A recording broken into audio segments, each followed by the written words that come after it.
아프간을 점령한 이슬람 무장조직이 새로운 정부 구성을 위한 논의에 착수했습니다. 무장조직 대변인인 자비울라 무자히드는 23일 현지 언론 톨루뉴스를 통해 현지 아프간 정치 지도자들과 새 정부 구성을 논의 중이며 조만간 결과를 발표할 것이라고 밝혔습니다. 때문에 국제사회의 움직임도 더욱 분주해졌습니다.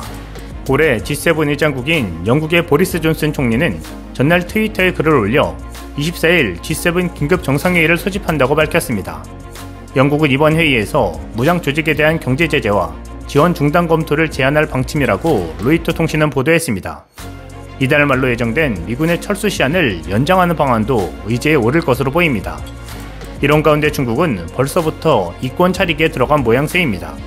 중국이 무장 조직과 동맹해 아프가니스탄의 히토류를 개발할 가능성이 높다고 CNBC가 17일 보도했습니다.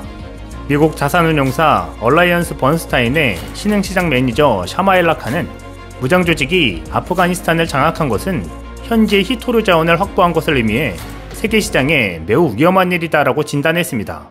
이어 중국이 무장 조직과 동맹을 맺으려면 세계 각국은 중국에 압력을 가해야 한다고 강조했습니다. 아프가니스탄은 란타늄, 세륨, 네오디뮴, 알루미늄, 금, 은, 아연, 수음, 리튬 등을 보유하고 있는 것으로 알려졌습니다.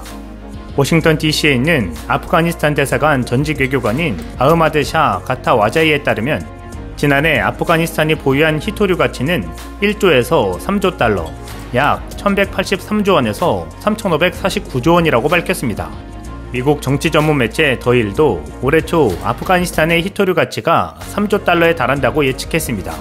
다양하고 풍부한 히토류 자원을 확보하기 위해 중국은 무장 조직과 합작할 가능성이 높습니다.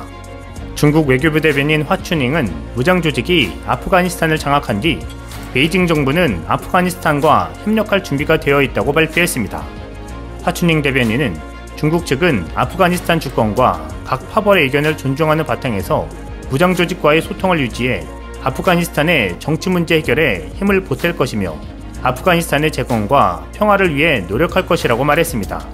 또 지난 19일 왕이 외교부장은 도미닉 라부 영국 외교장관과의 통화에서 아프간에 들어설 새 정부를 국제사회가 압박하기보다는 지원하고 계도해야 한다고 말했습니다. 이어 무장 조직은 중국이 아프가니스탄의 재건과 개발에 참여할 것을 기대한다고 여러 번 반복했다고 밝혔습니다. 국제사회의 반응과 달리 중국 당국이 긍정적인 반응을 보이는 이유는 무장 조직의 재집권은 미국 패권주의의 실패를 상징하기 때문입니다. 또 미국이 동맹국을 영원히 지켜주지 않는다. 미국의 국익에 따라서는 버리기도 한다는 취지로 다음은 대만이 될 것이라며 선전을 펼치고 있는 것입니다. 이미 중국 국영기업인 중국야금은 지난 2009년 인프라 건설을 포함하는 조건으로 아프간 정부가 발주한 바이낙 고리광산 30년 개발권을 따낸 바 있습니다. 이는 150만 톤 규모를 채굴할 수 있는 규모로 알려졌습니다. 하지만 아프간 정권이 함락되어 이전 계약은 물거품이 될 위기에 처한 상황입니다. 중국이 빠른 태세 전환을 통해 탈반에 긍정적으로 다가서는 것도 이런 이유에서입니다. 그런데 정작 무장 조직은 중국이 아닌 한국과의 경제협력에 매달리는 모양새가 되고 있습니다. 무장 조직 소속 간부인 압둘 카이르 발키는 한국 언론과 인터뷰를 통해 공식 입장을 처음으로 밝혔습니다. 우리는 한국뿐만 아니라 전 세계로부터 아프간의 합법적인 대표 정부로 인정받기를 희망한다.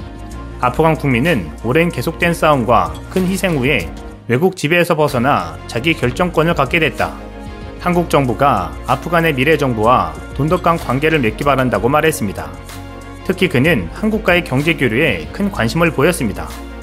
발키는 아프간에는 리튬 등 손대지 않은 광물 자원이 풍부하다며 한국은 전자 제조업 분야에서 세계를 선도하는 나라로 아프간과 함께 서로의 이익을 위해 협력해 나갈 수 있다고 설명했습니다. 이어 우리는 한국 지도자 및 경영인과 만나기를 원하며 경제적, 인적 교류를 강화하기를 강력히 바란다고 덧붙였습니다. 사실상 중국이 아닌 한국에 개발을 요청한 셈입니다. 왜일까요? 사실 무장 조직은 중국의 신장 위구르 탄압 문제에 대한 급박한 상황 변화 가능성을 인식하고 있는 것으로 보입니다.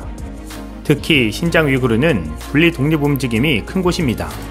이 지역의 사람들은 탈반과 같은 이슬람 계열의 순위파로 종교적으로 혈맹과도 같습니다. 종교에 대한 신념으로 뭉친 조직이기에 언제든 중국의 종교적 탄압에 공격을 감행할 여지가 도사리고 있는 것입니다. 이를 중국도 알기에 서둘러 어색한 동거를 자처하고 있는 형국입니다. 러시아 역시 아프간 사태가 내전으로 장기화될 경우 중앙아시아에서의 이익이 불안정할 수 있다는 판단에 따라 무장조직을 인정하는 목소리를 냈습니다. 무장조직 인터뷰 내용에 대해 한국 외교부 당국자는 우리는 아프가니스탄 내부 정세 변화를 면밀히 주시하고 있다고 말했습니다.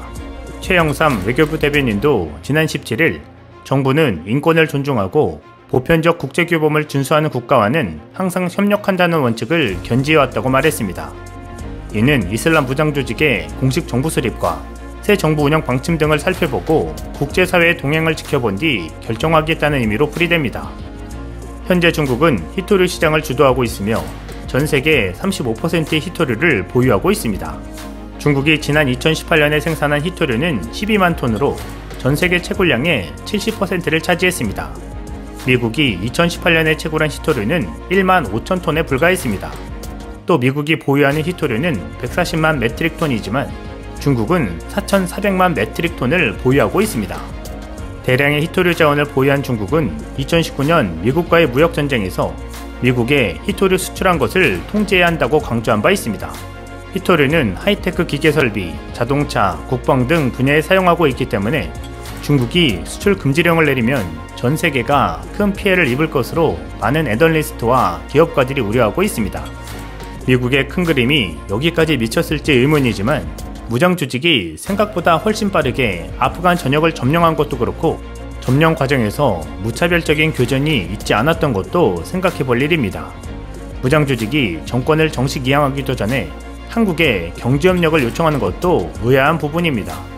미중 패권 다툼 속에 미국이 자금과 군대를 중동에서 아시아 태평양으로 돌려 중국을 견제하고 동시에 아프간의 위험 요소를 중국에 떠넘기게 된 상황입니다. 게다가 막대한 자원에 대해서는 동맹국인 한국의 경제협력을 받아 중국의 히토류 시장을 견제한다는 흐름으로 흘러가는 형국입니다. 이러한 미국의 큰 그림의 유무와 상관없이 한국은 아프간 상황을 지켜보며 막대한 자원 개발에 시동을 걸 수 있는 상황입니다. 단 인권을 존중하고 국제규범을 준수하는 국가가 돼야 한다는 전제가 강력하게 있지만 말입니다. 황당한 것은 중국일 것입니다. 뜻하지 않은 빠른 상황 전개에 중국 공산당은 빠르게 태세 전환을 한 듯 보이지만 중국 내 여론은 들끓고 있습니다. 중국 관영 언론이 아프간 내전 당시 무장조직이 가난한 사람들을 도왔다는 내용의 짧은 동영상을 올려 비판의 도화선이 됐습니다. 중국 SNS 웨이보에서 큰 반향을 일으키자 중국 당국에서 검열로 삭제하기 바빴습니다. 이어 중국 외교부가 탈반 재집권은 아프간 국민의 의지와 선택에 중국의 존중을 표명하는 것이라고 해명하자 또 난리가 났습니다. 탈반이 아프간 사람들의 선택이냐며 반발하자 또 검열로 삭제에 들어갔습니다.